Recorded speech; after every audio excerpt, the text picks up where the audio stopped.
Olá, um bom dia, uma boa tarde ou uma boa noite a todos. Estes são os estatutos e os juízos que tereis cuidado em fazer na terra que vos deu o Senhor, Deus de vossos pais, para possuirdes todos os dias que viverdes sobre a terra. Totalmente destruireis todos os lugares onde as nações que possuireis serviram aos seus deuses, sobre as altas montanhas e sobre os outeiros e debaixo de toda árvore verde. E derrubareis os seus altares e quebrareis as suas estátuas, e os seus bosques queimareis a fogo, e abatereis as imagens esculpidas dos seus deuses, e apagareis o seu nome daquele lugar. Assim não fareis para com o Senhor vosso Deus. Mas o lugar que o Senhor vosso Deus escolher de todas as vossas tribos, para ali pôr o seu nome, buscareis para sua habitação, e ali vireis. E ali trareis os vossos holocaustos, e os vossos sacrifícios, e os vossos dízimos, e a oferta alçada da vossa mão, e os vossos votos, e as vossas ofertas voluntárias, e os primogênitos das vossas vacas e das vossas ovelhas. E ali comereis perante o Senhor vosso Deus, e vos alegrareis em tudo em que poreis a vossa mão, vós e as vossas casas, no que te abençoar o Senhor vosso Deus. Não fareis conforme tudo o que se faz hoje, cada qual tudo o que bem parece aos seus olhos. Essa é uma passagem da Bíblia que eu li, que se encontra no livro de Deuteronômio, no capítulo 12, do versículo 1 ao versículo 8. Uma passagem onde Deus estava orientando o povo de Israel sobre o lugar que ele deveria ser cultuado, que ele escolheria o lugar. E ele dava uma orientação a eles para que o lugar que eles possuíssem, né, eles deveriam destruir tudo que fosse relativo aos deuses daquelas terras. Destruir todos os altares, toda forma de culto teria que ser desfeita, que era relacionada aos deuses daqueles povos. Ele orientando o povo de Israel que eles não deveriam proceder como aqueles povos pagãos, adorando outros deuses, fazendo deuses de estátuas, esculturas, né, esculpindo deuses, imagens para ser os seus deuses. Então ele orientava o povo de Israel, na verdade não era nem uma orientação, na verdade era um mandamento. O versículo 1 começa falando, estes são os estatutos e juízos. Estatutos e juízos são leis, são regimentos que devem ser cumpridos.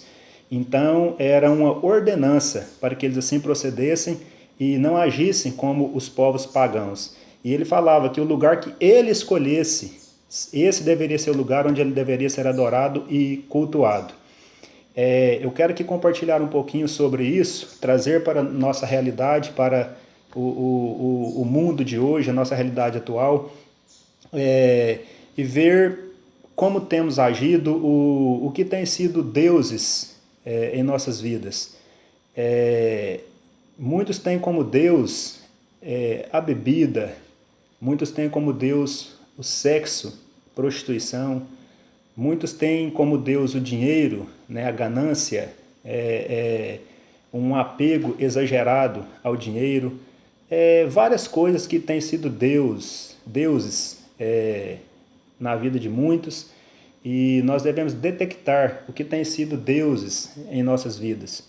Será o que tem sido Deus em minha vida? Será que eu tenho tido o Senhor Deus, o Santo Deus, o Deus de Abraão, de Isaac e Jacó, o Deus de Jesus Cristo? Será que eu tenho tido Ele como o único Deus, Senhor e Salvador de minha vida? Ou eu tenho tido outros deuses, né, no lugar dele?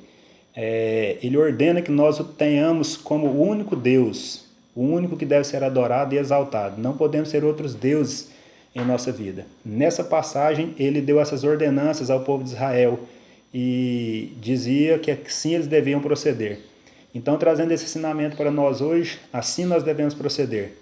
Detectar aquilo que tem sido Deus em nossa vida e destruir, como ele mandou o povo de Israel, destruir todos os altares, todas as estátuas, todos os objetos que eram relativos ao culto àqueles deuses. Assim também devemos detectar e destruir, tirar por completo da nossa vida. O que você tem feito Deus em sua vida? O que mais tem te dominado? O que mais tem te dado prazer e alegria? O que você tem colocado em primeiro lugar na sua vida? O que eu tenho colocado em primeiro lugar na minha vida?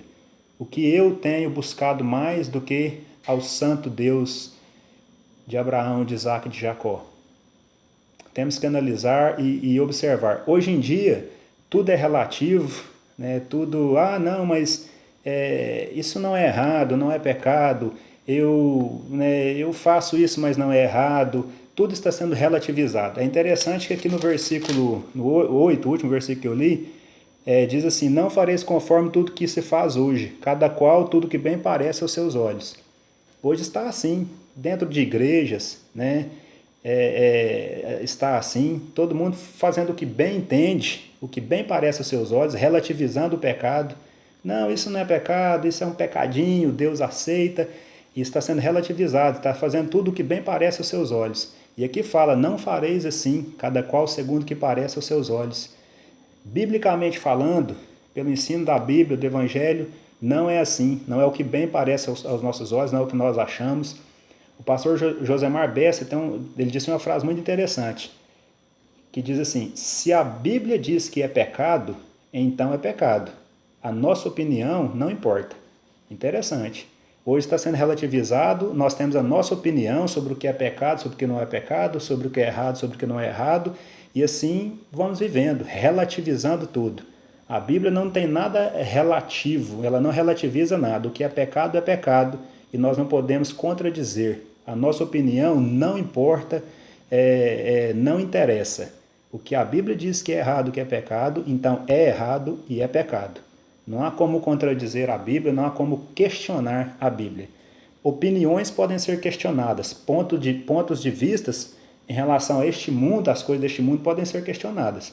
Mas em relação à Bíblia, ao Evangelho, nada pode ser questionado e relativizado.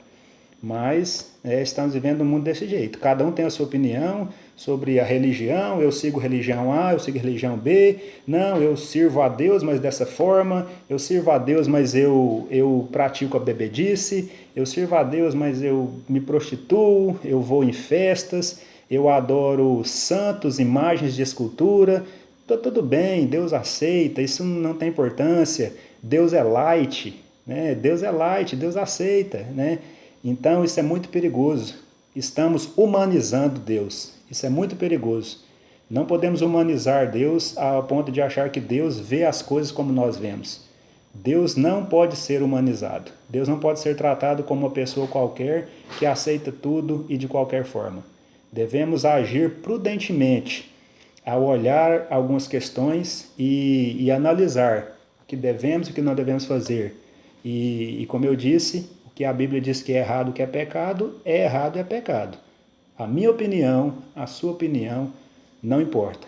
Então, possamos analisar e ver o que tem sido Deus em nossa vida. E um mundo que nos oferece tantas coisas, nos oferece com isso muitos deuses. Como eu disse, para muitos, a bebida tem sido Deus, sexo tem sido Deus, dinheiro tem sido Deus, um carro tem sido Deus, o trabalho tem sido Deus. São várias e várias coisas que têm ocupado o lugar de Deus na nossa vida e que têm tomado muitas vezes o tempo que deveríamos dedicar a Deus. Fica aqui uma palavra de incentivo, de exortação a todos nós, para que possamos eliminar, acabar com tudo aquilo que tem sido Deus em nossa vida, tem sido deuses em nossa vida, e nos entregar ao único e verdadeiro Deus, o Deus da Bíblia Sagrada. Mas para que eu me entregue a Ele, eu preciso conhecê-lo, e para conhecê-lo eu preciso ler, estudar e meditar aqui na Bíblia, na Santa Palavra revelada por Ele e deixada a nós. Aí, assim agindo, eu o conhecerei e prosseguirei conhecendo, e terei Ele como o único Deus em minha vida. Um Deus santo que exige de nós santidade e um compromisso profundo com Ele. Uma palavra de exortação, de incentivo, porque estamos vivendo dias difíceis, né, que tantas coisas têm acontecido, tantas coisas ruins. O pecado tem nos apertado de uma forma tal, as tentações têm nos apertado, têm nos oprimido, e muitas vezes temos nos entregado a isso. Então devemos buscar força em Deus e nos resguardar de tudo isso, ok? Um abraço a todos. Fiquem com Deus.